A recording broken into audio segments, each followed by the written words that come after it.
Hello, my name is June Melvin, and I'm from Fair Oaks, California, a beautiful community on the north bank of the American River, 18 miles east of Sacramento, our state's capital. I'm 85 years old, and I was diagnosed with stage 3 colorectal cancer almost 3 years ago. Up until that time, I'd never really experienced any major health issues, so I was quite shocked when I received the news. Once my diagnosis was confirmed by a medical oncologist, my journey into the world of colorectal cancer began. After my diagnosis, I immediately had surgery. I had 4 major operations in 5 days. At the time, my condition was touch and go, but thankfully, I made it through. I'm still here. Later, I began chemotherapy. I wasn't too nervous or scared because I knew a couple of friends that had undergone chemotherapy before. I knew that going into chemotherapy wasn't going to be fun, but I also knew the treatment was going to do its job and hopefully help me get better. The most important thing you can do while receiving treatment is to do everything you can to take care of yourself first. Having the support of loved ones and friends is also essential to getting through the difficult times during the treatment. I'm fortunate to have the support of my son, who lives in Southern California, and my daughter and son-in-law who live nearby. They help me whenever they can. Before I was diagnosed, I volunteered much of my time to community improvement and to enhancing the lives of others. I was very active in nonpartisan, civic groups, working for the betterment of our local, state, and national community affairs. Since my surgery in 2005, I've had to scale back on many of my activities, but after 50 years of service, I could never really give it up. I recently served on the election board and as parliamentarian for our local historical society. I continue to serve in our local Women's Service Club as president of the Past President's Council and by preparing new guidelines for the officers' procedure books.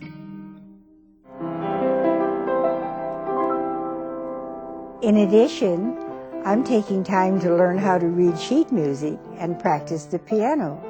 Yes, I'm receiving chemotherapy treatments, but I'm still living life. I think volunteerism is so important. There really is no comparable award to the type of gratification that comes from helping another person or making positive changes in the world around you. That's why, whenever I can, I still offer my services and try to be involved. I've always lived by the motto, put your shoulder to the wheel. When things get tough, you don't give up. You put your shoulder into it and you dig a little deeper. That's how I feel about cancer in my work. I'll never give up my fight against cancer, and I'll keep trying to encourage others through my work to do the same. Always hope, always try, and let's do the very best that we can. I'm Carol Larson of Minneapolis, Minnesota, and I'm 67 years old. I was informed of my diagnosis of colorectal cancer on Christmas Eve, 1998. At that time, people didn't openly discuss colorectal cancer or the importance of screening. If they had, I probably would have been more alarmed by some of the symptoms I was experiencing. I was very tired all the time, which is unlike me.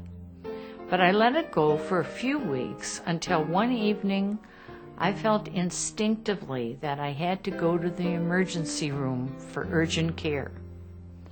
The ER physician examined me and then referred me to a gastroenterologist.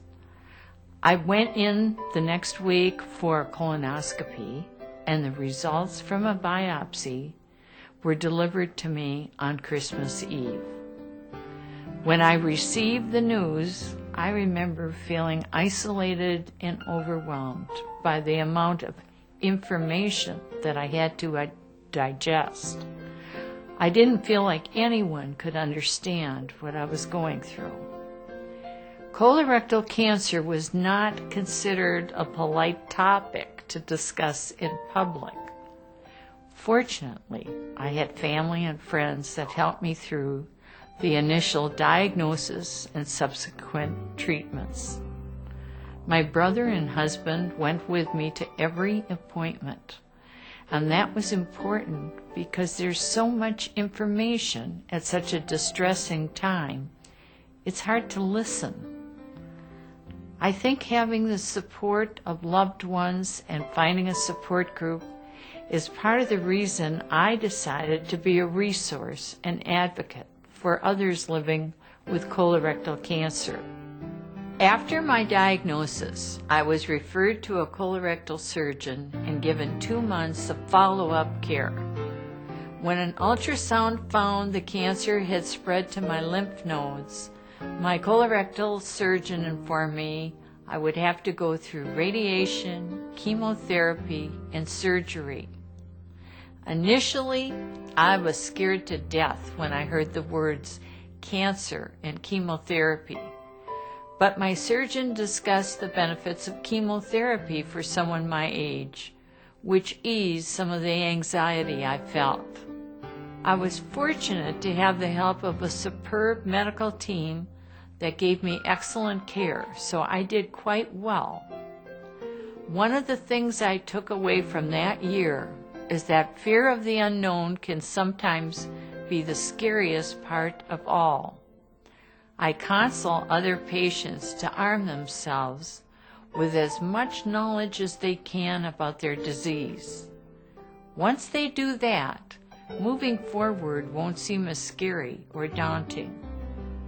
Also, I tell them it's important to establish a partnership with their medical team in the beginning, so as they're going through their ordeals, the lines of communication are fluid both ways.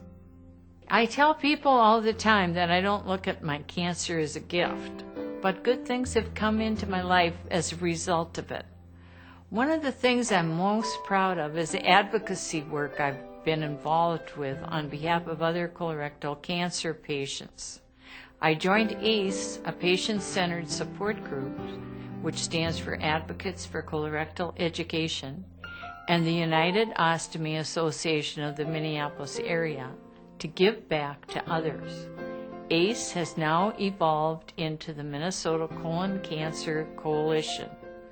I also used my former experience as a teacher to write 2 colorectal education books and have had several of my articles published on the topic. Since being diagnosed with colorectal cancer almost 10 years ago, I've had a few medical setbacks, but my advocacy work and my family have kept me going. I feel a tremendous sense of satisfaction from helping others. When people ask why I'm so passionate about what I do, I tell them I'm currently living a very good life, and I want others to know there's hope beyond cancer. It's a different life from my pre-cancer days, but one filled with appreciation and renewed zest for living.